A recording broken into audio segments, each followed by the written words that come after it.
Welcome, everybody. This is Alex, aka Disney Redbeard, back for a new episode of Dizneyverse Fantasy Football League.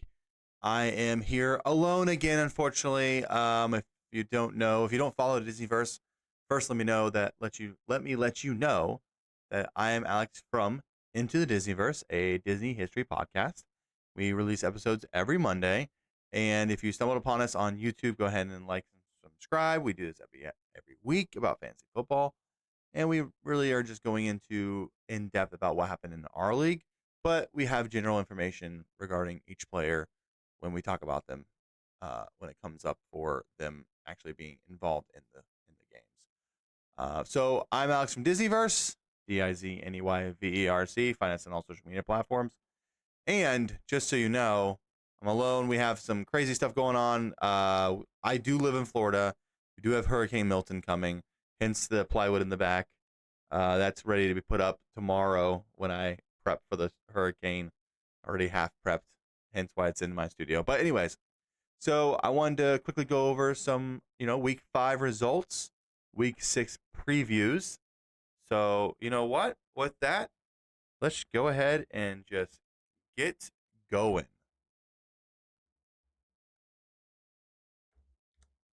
The result of that. And look at that.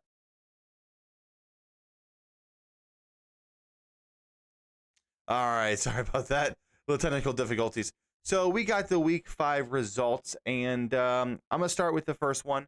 Now we had Historians versus Dane, and I of course thought Historians will win, and you can see that we definitely did not.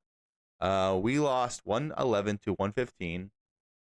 I was surprised because Saturday night it looked like we were gonna get pwned, and we ended up losing, as you can tell. It looked good for me here, but down here is where it really. Right here, like I'm still like looking really good, Bam, Mooney for 27 points.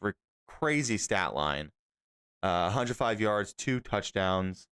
I had Kincaid go for only 4. I had Walker only go for 11. And then my defense did pretty well. That was a defense I picked up recently. But I don't know, just, he outscored me here, outscored me here. I outscored him here. He got me there. It's really a tight end and wide and sec and flex one spot that killed us. That was the main difference right there. And, bench wise, Williams goes for 13 points. If I flexed him instead of Walker, I could have done better, but I never would have done that. So it's like not even worth talking about. And then on his side, he really just played his best roster.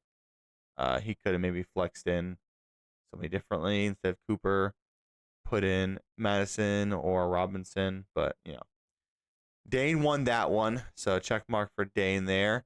We go on to the next one. We got heavyweights versus King of the North, and heavyweights had a really good game, 129 to 60, big blowout. We go over here to best manager. Akuna Matata was the best manager with 97% of their perfect possible lineup. Worst manager was it's John. Biggest blowout was Jackie versus John. Narrowest victory was mine with Big Beautiful Diz. So back to heavyweights versus King of the North. I originally thought King of the North was going to win. Boy, was I wrong. It wasn't even close. This is a slobber knocker. That's what happens. We have Joe Burrow on team. And why would I say that? Because, Joe Burrow was the best quarterback of the week with those stat line he threw out. I mean, he did crazy. He threw for almost 400 yards with 5 touchdowns, scoring 34.78 points. He was balling out of control. Still got the loss against Baltimore. I mean, this is even with people on bye. Luckily, Montgomery was offset by the hurt White. He still put up those numbers. Dowdle is the clear one over there. He is taking over. 50% snap, which is unfortunate, but he's Elliott's only doing 30. So he's the main running back now. Dowdle's taking over. He's doing really well, catching, running. He's doing really well. Not much for King John to do. He had Akers, who was a flex possible because of all the injuries for Houston running backs. He definitely could have went in the lineup over a Myers, but then also you would have only changed like 1 point. So really, I would have had him over Steele because Steele's not going to do. Oh, definitely over White because White was out, but over Steele as well. Steele's not going to get much carries anymore. I haven't looked at the highlight, but I think Hunt ended up having the majority of the carries that game. So, but that's crazy. He went for 129, but 34 from your quarterback is insane, and then 20 from Evans and 20 from Brian Thomas, who's really coming alive. Really good team. Plus, he's got Cup on the bench and Pacheco, who can slide in the IR. So heavyweights might be a playoff favorite going into playoffs when all of his team's healthy and stuff. Looking good for him. We go to 500 first No New Friend Scott. I picked No New Friend Scott, and I was correct on that one. He won 110.14 to 96.34, giving 51st Legion his fifth loss in a row. And if we look at our bench, not much 51st Legion could have done differently. Kirk Cousins went insane. He was actually our top bench quarterback with 35.36 points. Outscored Mahomes by a whole bunch, but you're never going to start Cousins over Mahomes. But 51st Legion, if you're listening, maybe think about trading Cousins to somebody, or if you believe in Cousins, go ahead and trade Mahomes to somebody. You'll get more back for Mahomes because of his ultimate, draft price. But Cousins has been doing so well lately. I mean, look at his numbers. 8, 17, 12, 8, 35. Really, actually, his numbers aren't that crazy. I thought he was doing a lot better. 17, 12 is consistent. He's projected 16 next week. If he balls off next week, then maybe go for a trade. Playoff competition's not bad. Vegas, Giants, Washington, Carolina. I don't know. You may want to go with Cousins rest of the season and trade Mahomes, but I think your lineup was pretty good. I don't think Leggett is a flex player right now. But you had some bye weeks you were dealing with, I think. Not really, actually. Yeah. Oh, Coleman actually did something.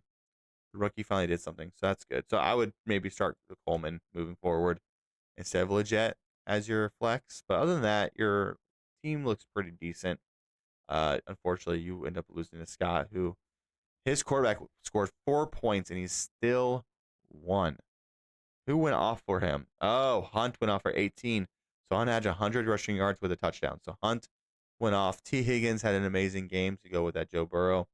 So, it was unfortunate for you because you had this guy. Oh, you didn't have Joe Burrow, but I think the flexes for Scott was insane against your flexes who didn't, Smith and Jibba did decent, but legit not great. Finally, Pitts did well. Finally, he did well. 12 points. He's alive, so that's good. Moving forward. All right, next one we have Kalina versus Team Maverick Miggs, and I think I picked Miggs on this one, and I was wrong. This was a close one, 76.82 to 82.24, close one for sure. But Lamar Jackson scoring 33 points is, it's insane. It's crazy. You had Jonathan Taylor on the out, so of course you're going to lose that one. He's not. He was out that game. Smith is out. Naku was hurt. Like you're not playing 3 players, so there's no chance of you even winning at that point. Honestly, it was crazy. That it was as close as it was. She had Neighbors in who was out, but I think that was a late scratch because I don't remember. I remember flexing him out and being surprised when I did it because I looked right before game time.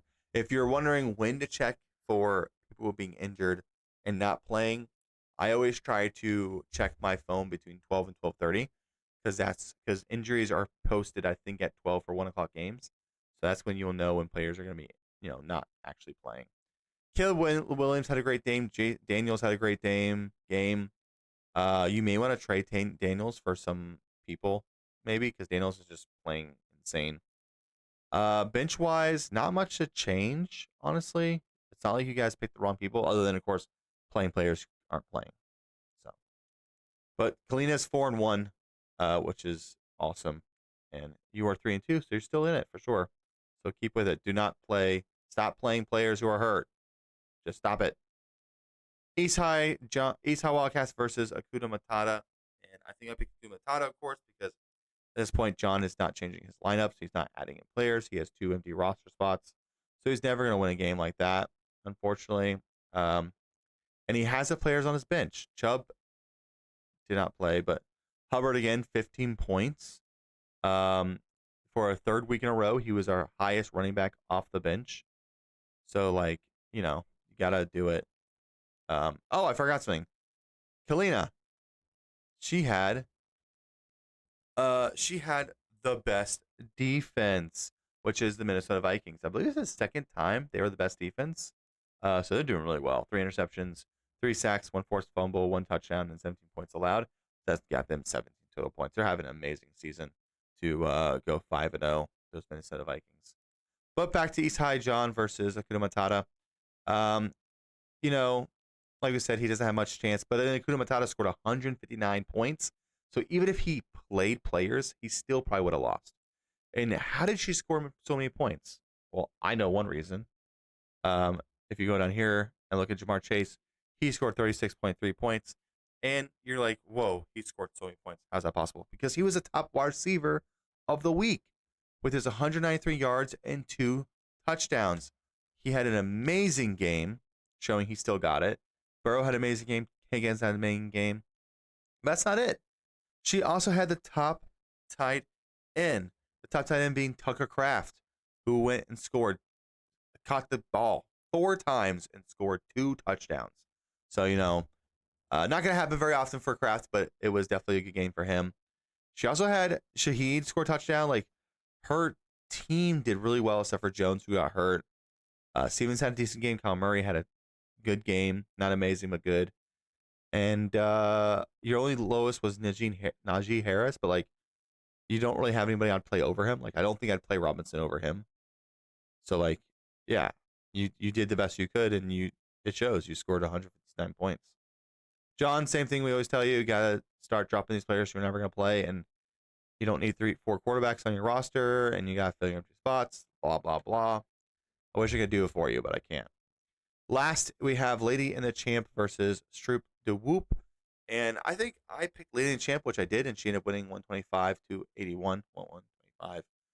1.6 to 81.44. And it's unfortunate because Stroop de Whoop had an amazing game by DeAndre Swift, and that's because he was the top running back.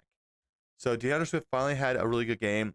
Just when we thought Rashawn Johnson was going to take over, he went on and ran for 73 yards with a touchdown and caught 2 receptions for 47 yards. So that was a good game by him. But Lady in the Champs, she had Mayfield go off for 23. He had Allen, who had a low game again, right? I think that's Allen's second bad game in a row. 14 for someone else isn't bad, but for Allen, that's definitely bad. He's going to look to pick it back up for Jets next week. Hall is like, he's a 2 bad games in a row for him. So, like, unfortunately for you, Stroop de Whoop, you have 2 losses, and it's probably because your top 2 draft picks have done bad. It's just going to happen. Chang got hurt. We have to look forward to see what's going on. He has concussion. Probably won't play this week again. We'll talk about that later. And Keenan Allen didn't have a great game. He came back from injury. Thought he would be good. Swift, Jefferson. London had an amazing game. Bowers had an amazing game. 97 yards with a touchdown. Joker came back from injury. Did not do much. But then the Browns are looking mighty terrible. Both defenses played really well. 13 versus 12. So that was good. For the bench, I mean, there's not much I would do. You don't have much to change, honestly. I don't think I'd play anybody off your bench over whoever you started. So you did the best you could. Just happened to go Lady in the Champ's way. So that is this week. And now we can go ahead and look at the preview for next week's matchups.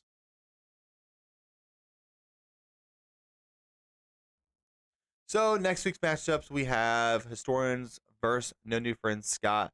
And I'm going to have to select myself for this. Of course, I believe my team will do well. I mean, last week I had some bye weeks. I mean, I had Barkley and St. Brown on a bye. That affected me quite a bit. So putting them back in my roster, I was putting my roster back in, and I was like, oh, Barkley is my running back. Oh, I have Kenneth Walker here. But I also have Dobbins and Robinson. Like, I'm just super happy with my running backs. I might have too many running backs, actually, and not enough wide receiver. So I may have to make a trade with one of those running backs as like my 4th running back or 3rd, depending on what they want, and see if I can get a wide receiver. But Scott, he has some things to change over here. He has a bye for Williams, a bye for Hill, a bye for Hunt. So this is going to change quite a bit for him. Mixon's should be back. He's projected 12. Gibbs is projected 13. That's 25. Moore should be played. That's 36. Does that fill all the spots? One running back, one wide receiver, one flex. Yeah, 36. That puts him up at 102. So he's now losing by 8. No, what? 6. So, yeah, should be a good week. Should be a very good week. 4-1 Scott versus 3-2 Historians. So that's gonna be a good game for sure. And we have Lady in the Champs versus King in the North. And if I go, Lady of the Champs has some buys. This is where we can get some buys. So if you get a chance, if you look at my team, it's all set up. What I'll do is I'll go to my team right here, and I'll just click forward to, like, let's say I go to week 7, and I'll be like, okay, Dak Prescott has a bye. Well, I don't have a quarterback to replace him with. I need to pick one up probably this week to get ready for it. But, like, my defense has a bye. Again, don't have one. I'll have to pick one up. I have to drop the players. So actually, I'm going to go in right now. I'm going to go here right now, 2 players. I'm going to add some players. Who am I looking at? Well, let's look at top players. We have Joe Flacco, who is a top quarterback. He plays for the Colts, by the way. The quarterback there is injured and did not start this week. I don't know if Flacco's going to start next week or not. Let's look at quarterbacks. Flacco is, where is he? Week 6 projection. I'm guessing he's not going to start next week, so he's not projected very high. But I'm just going to search for Flacco. FLACC. There he goes. So he went crazy for a loss. He scored 26 points, which is awesome. Scored 15 in the week prior. But if you look at his teammate, Anthony Richardson, will start again when healthy. He's out. He got hurt week 4 against the Steelers. And I don't know when they're projected for him to be back, but because he's projected 16 points. So I think they think he's going to start next week. So keep an eye on that. So Joe Flacco might be a flex starting quarterback for me if I want. I mean, he's playing Tennessee. They're not amazing. I'll keep an eye on that. But in the meantime, I'm going to look at what's actually available. We have Daniel Jones, who's playing the Cincinnati Bengals, and the Cincinnati Bengals are the worst defense in NFL right now. So I could take him and target my own team, or I take Trevor Lawrence, who just had a really good game, and I get him, who's playing Chicago, a decent defense. Or I get Drake May, who should have his first start, I think. He's a starting quarterback. He's going to have his first game against Houston. Houston's too good for a rookie quarterback. I don't want to start him. Let's see. Rattler is not going to do anything. Minshew is he going to be back? No starter for week 6 named yet. He may not even start. So I think I might go Lawrence. He has a higher ceiling. And also, it's against New England, actually. Week 7, not week 6. And New England's not that great. Versus Jones, who's going to be playing Philadelphia. So that's an easy pickup. So I'm going to go ahead to Trevor Lawrence. I'm going to go ahead and submit that for my thing. And who's going to leave? Trey Sermon's going to leave because Trey Sermon is only there for that 1 week. Plus, I have plenty of running backs. I don't need the handcuffs, honestly. Or I can leave Jordan Whittington, who I don't know. He did not do amazing. And I don't know how long he's going to be there to play. So I think I'm going to do Sermon. I'll make a waiver claim. Do that. And then I'm going to look at other positions. If you want to look at running back, we have week 6 projection, Chase Brown, who had a great game. Spears, they rejected him to have 7. Not great. He's not starting or anything. But Tank Bigsby. Tank Bigsby had the best running back game for free agent on our league. 25 points. Scored 2 rushing touchdowns with over 100 rushing yards. And it's crazy because it's not like Etienne was hurt. Etienne played 38% of snaps. They split the backfield. And Bigsby just played really well. Bigsby just played really well. Tank played really well. Will Tank oversee Etienne percent snap wise? It's possible. I don't know. Etienne was such a high draft pick. It's hard to say that they're going to not just do a split backfield. which stinks because Tank, I think, has potential. So I don't know if I would love him unless Etienne got hurt moving forward, but he is definitely there as a pickup. I think Braylon Allen, I know, is a heavy pickup, but I don't know why, because not even the starter's doing well. Roshan Johnson scored a touchdown. He got 14 points, but he was 31% snaps versus Swift, who was 67. So Swift is definitely the main guy. Roshan Johnson kind of just came in and punched in a couple touchdowns. So I don't know about that. Hill is having a lot of look, but again, like I said last week, he's more of a handcuff for Henry. So honestly, Chase Brown, I think, is the only one. Zach Moss got hurt. He got ankle injury. He should be fine. But Chase Brown was out there for 30% snaps. He also caught 3 catches and scored a touchdown on one of them. That's why his fantasy points are so high. But if you look at his 2 weeks, 22, then 14. So he's being utilized. So if you want to grab some of the high potential, it might be him as well. So you always got that. Top wide receiver was Darius Slayton for the Giants. He scored 22 points with 122 receiving yards and a receiving touchdown. And the Giants are having to throw a lot because they're down a lot, and that sometimes produces players to do well. Downs have been well recently because of Flacco. When anything comes back, he will go down. Adunze played well, 8% snap, so he is a potential flyer for sure. The snap count. And then Al-Lazard had a decent game. He was out for 100% of his snaps. So he's out there a lot. Why is he not on someone's roster? It's because you don't know who's going to catch the ball off that team. It's just so hard. Michael Wilson, 72% snap, still a lot of usage for him. Bateman, he had a good game, 13 points. He scored a touchdown. 60 percentile in the snaps, pretty good, but they don't throw the ball a lot. Slayton here, he's out there for a lot. 84, 82, 84, 90. He scored 22 points. He had 11 receptions, 122 yards because Malik Neighbors was out. So if Malik Neighbors wasn't out, that wouldn't be happening. So when Malik Neighbors comes back, how long is he out for? Concussion ruled out for week 5, so he'll probably play week 6. Most likely, so Slayton will come back down to earth for sure. So who to pick up? I really don't know, honestly. It's really just, if I had to pick up one person, it'd be Adonze. I think that's the one person I'd pick up because of the potential long term. Top tight end was Isaiah Likely, who scored a touchdown.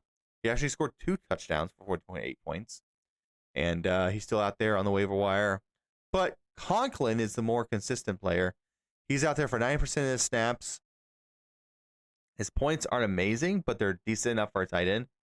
And I think he's going to be just used a lot. Noah Fant, is he the starter over there? He is a starter. He's playing, 44, 57, 69. So he's out there for a lot of snaps as well.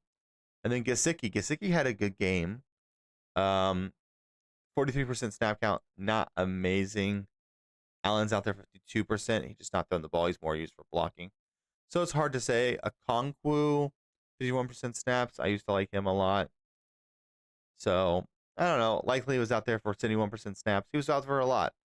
But Cincinnati's defense was terrible, and they went, and I think they were blitzing, which means they had to throw the ball faster, which means tight ends were a good option. So that kind of stuff affects it.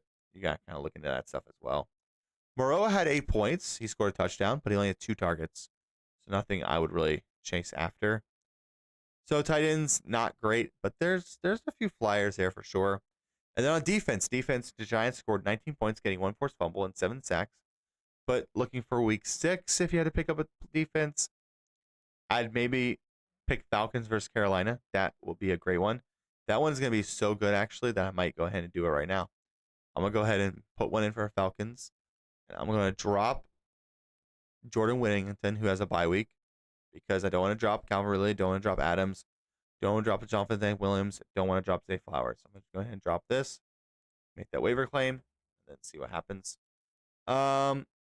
If you have a higher claim, go ahead and do it. Take it out from under the feet.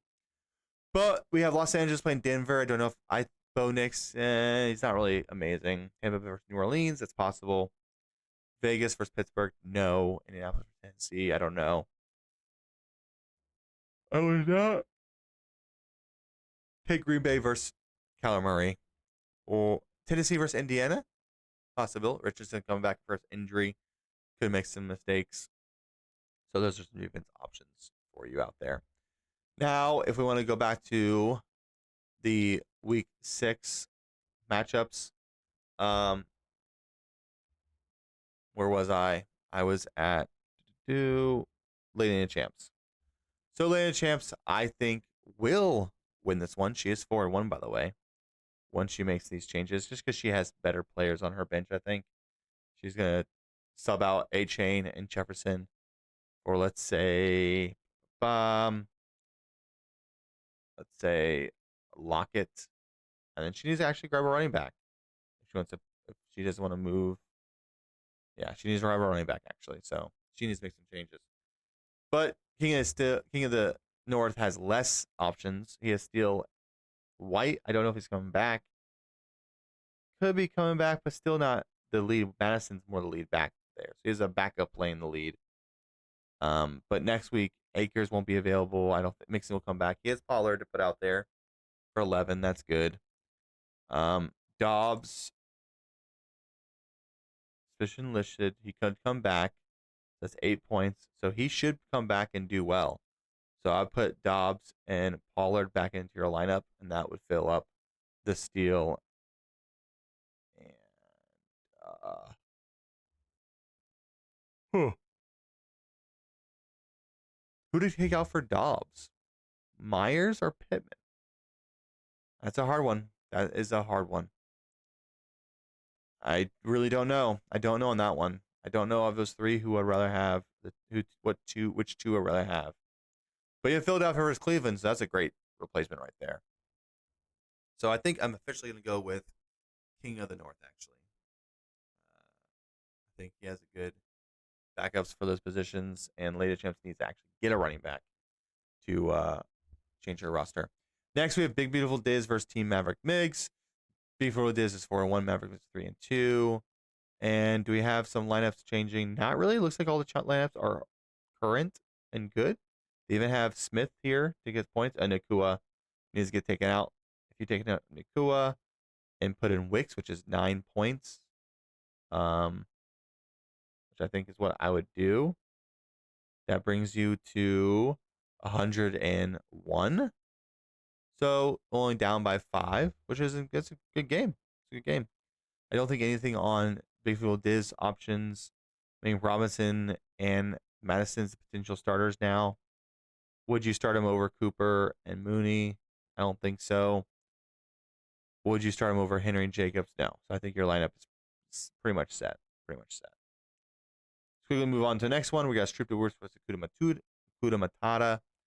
And I didn't say who I was going with. I'm gonna go with Big Beautiful Diz just because he's on a roll right now. So I'll stick with him. So Strip the Whoop versus Akuda Matata. Let's see the bye weeks here. Akuda Matata actually has her full roster set up already. Oh no, she's missing Jones for running back, who she replaced with. Brooks is not back yet.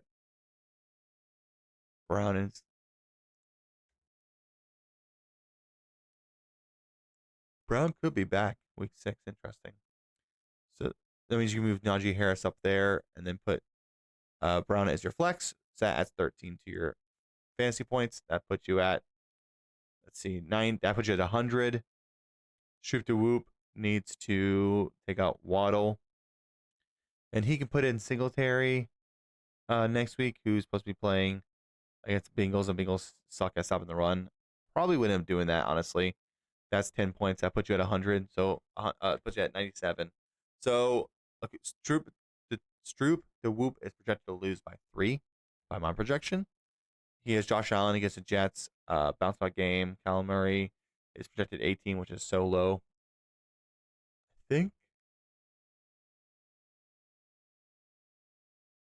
I think I'm gonna go with Stroop the Whoop on this one. I think that is gonna be a good one for him.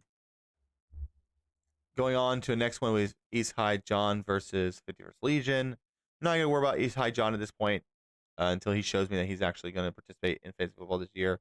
I'm not going to worry about talking about his team. But 51st Legion, you pretty much have an auto win here. You're both 0-5, so 51st Legion, congratulations on your first win. I gotta say, probably, most likely. And you don't have any injured players, so I would probably just not worry about it unless you want to make some changes on your bench, like dropping a Musgrave who is doing nothing this year and picking up someone else, or legit maybe drop off a Bolt. I don't know about him. Um, yeah,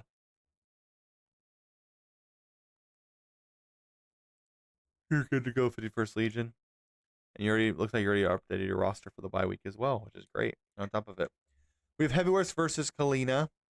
Heavyweights needs to make some changes. He has Mostart on a bye, Kelsey on a bye. He's gonna replace that with, let's see here. Does he have a running back in his flex? He does. That means he can slot Williams into his flex. That's about 10 points. He needs to pick up a defense. So that puts him already at 82, losing by 3. Does Cleaning replace anybody? Cleaning needs a defense as well. So you're both washed for defenses. So yeah. So Cleaning is projected to win by about 3 points, which is a really good close game. And I think this is gonna be close. Burr versus Stroud, Montgomery versus Kamara, Evans versus Neighbors. I mean, this is gonna be a really good game. Um, if he had Kelsey versus Kittle, that would have been amazing. Oh, you have Addison to take out as well. So actually, Addison you take out. Addison you put in Sutton. I would put in Sutton versus Chargers, I think.